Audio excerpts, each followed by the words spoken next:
Good evening. Tonight we're breaking down the 5 key facts about the sudden closure of Canada's Alaska Highway, a vital lifeline for thousands. This isn't just about a road, it's about the people, families, truck drivers, and tourists who depend on it daily. The ripple effects are immediate and far-reaching, creating urgent challenges for many. We'll cover the official reasons, the human impact, possible alternatives, and what you can do right now. If you or someone you know relies on this route, stay tuned. These details are essential. Let's get started. What caused this sudden closure? Officials from Yukon and British Columbia cite a series of unprecedented severe weather events. An atmospheric river stalled over the northern Rockies, dumping torrential rain and heavy wet snow. The ground, already unstable from a rapid spring thaw, couldn't handle the deluge.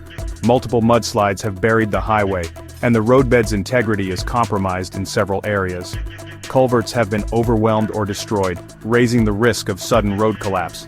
At higher elevations, avalanche risk is extreme.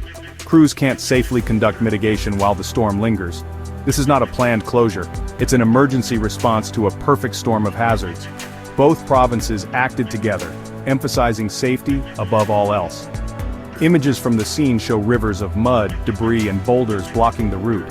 The scale of damage is significant and spread over a long, remote stretch, complicating any response. Officials stress this is purely a weather-related event. No industrial accident, security threat, or protest involved. Meteorologists did forecast a major storm, but the intensity and impact far exceeded expectations. The situation deteriorated rapidly, forcing a hard closure. Words like unprecedented and catastrophic potential are being used for a reason. This is a fundamental failure of the route's ability to withstand the current environmental assault. The closure is indefinite, prioritizing human life over traffic flow. The forces of nature have, for now, proven stronger than the infrastructure we rely on. Authorities are clear. This is about public safety, not politics. The decision was made with an abundance of caution to prevent tragedy. The damage is not minor. Entire sections of the highway are impassable. The closure is a direct response to overwhelming natural forces. The official message, safety first, reopening only when it's truly safe. That's the reality on the ground. The closure's most profound impact is on people, travelers, truckers, and residents now stranded and anxious. Tourists and RVers, many from across North America, are stuck in towns like Fort Nelson and Watson Lake, burning through travel budgets and facing logistical nightmares. For some, turning around isn't an option. They're thousands of miles from home. Truckers, the commercial backbone of the North, are unable to deliver essential goods. One driver in Whitehorse is stuck with a load of groceries for Fairbanks, unsure how long he can wait before the produce spoils. Northern communities, already facing high prices and limited supplies, could see empty shelves within days. For residents along the closed highway, this is their only link to the outside world. Medical appointments, mail, and daily life are all disrupted. Emergency services are stretched. Airlifting is reserved for life or death cases, while routine medical travel is nearly impossible. The emotional toll is high. People are desperate for updates, rumors are spreading, and anxiety is mounting. Local economies are strained. While motels and restaurants see a short-term boom, their own supplies are threatened. Families moving north are caught in limbo, with moving trucks stuck and job offers at risk. The closure has triggered cascading failures, disrupting economic chains, social connections, and personal plans. The sense of isolation and uncertainty is overwhelming for many. The impact is not a single event, but an ongoing crisis touching every facet of life in this vast region. The human element is at the heart of this story. Communities are gathering in coffee shops and halls, seeking information and support. The lack of a clear timeline only adds to the stress. For many, this is more than an inconvenience, it's a crisis. The closure has left thousands stranded with no easy answers. The situation is evolving and the human cost is mounting. Every hour the highway remains closed, the challenges grow. The ripple effects will be felt for weeks, if not longer. This is a test of resilience for everyone affected. The story is still unfolding. Is there another way north? The answer, not easily. The only real overland detour is the Stewart-Cassiar Highway, Highway 37, far to the west. For those in Fort Nelson, reaching it means backtracking hundreds of miles, then heading west and north again, a massive diversion. The Stewart-Cassiar is narrower, more remote, and has far fewer services than the Alaska Highway. Gas stations are sparse, cell service is almost non-existent, and the route is challenging, especially for large RVs or inexperienced drivers. With diverted traffic, the Stewart-Cassiar is now under immense strain. Long lines at gas stations and concerns about fuel shortages are emerging. The road wasn't designed for this volume, especially heavy trucks. Sea travel is an option for a select few. The Alaska Marine Highway ferries connect Bellingham and Prince Rupert to southeast Alaska, but space is limited and often booked months in advance. The journey by ferry takes days and is expensive, not a practical emergency solution for most. Air travel is possible for individuals but leaves vehicles and cargo behind, and last-minute flights are costly. For families or truckers, flying isn't a real solution. Authorities strongly advise against using old, unmaintained back roads like the Canal Road. These are dangerous and not suitable for most vehicles. The reality? There's no easy detour. Most people face a tough choice: undertake a long, risky drive, abandon their vehicle and fly, or wait it out. The lack of alternatives is what makes this closure so disruptive.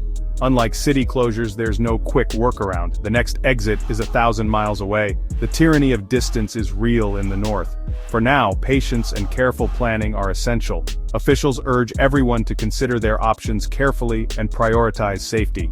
The Stuart Cassiar is the only real detour, but it comes with its own risks. Sea and air routes are limited and expensive. Back roads are not a viable option. For most, waiting is the only choice. The situation is challenging with no easy solutions. Stay informed and plan accordingly. The big question: how long will the highway be closed? Officials say, honestly, they don't know. The storm hasn't fully passed and crews can't begin repairs until it's safe. Once the weather clears, a full damage assessment will begin, likely by helicopter, given the scale and remoteness. Engineers will map every slide, washout, and unstable area, checking for further risks. This assessment alone could take days or longer. Only then can a phased reopening plan be developed, likely starting with a single lane for essential traffic. Clearing debris and rebuilding damaged sections will require heavy equipment and time.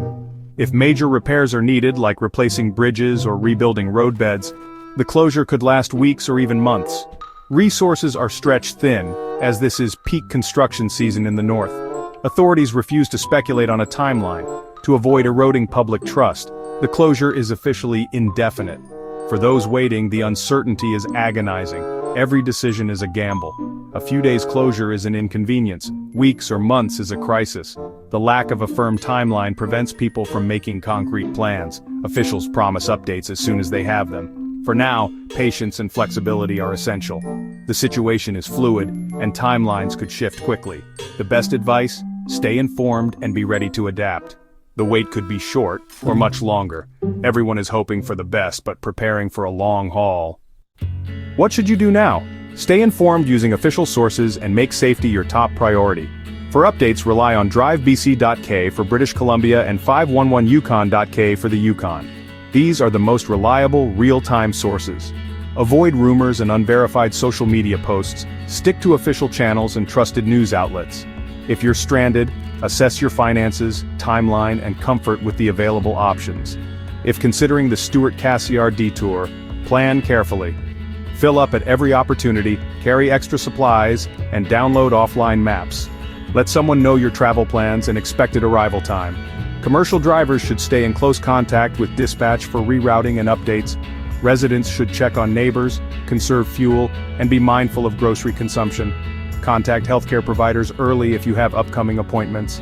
Never attempt to bypass barricades or use unauthorized back roads. Closures are for your safety. Emergency services are stretched. Don't add to their burden. Many towns have set up emergency social services. Check with local offices or visitor centers for help. If you have travel insurance, review your coverage and keep all receipts for possible reimbursement. Patience and community spirit are vital. Be kind to service workers and share official information with others. The sense of community can help ease the stress and uncertainty. Everyone is in this together. Support each other. Stay alert for updates and be ready to adjust your plans. The situation can change quickly, so flexibility is key. Take care of yourself and those around you. Official sources will provide the best guidance as the situation evolves. Don't hesitate to ask for help if you need it. Your safety and well-being come first. Stay safe and stay informed. To recap, the Alaska Highway is closed indefinitely due to severe weather, mudslides, and avalanche risks. The impact is immense. Travelers, truckers, and residents are stranded with limited alternatives. The Stuart Cassiar Highway is the only real detour, but it's challenging and under strain. There's no timeline for reopening. Rely on official sources for updates. We'll continue to monitor the situation and bring you the latest information. The road ahead is uncertain, but knowledge is your best tool. Please stay safe, look out for one another, and make informed decisions. Thank you for watching.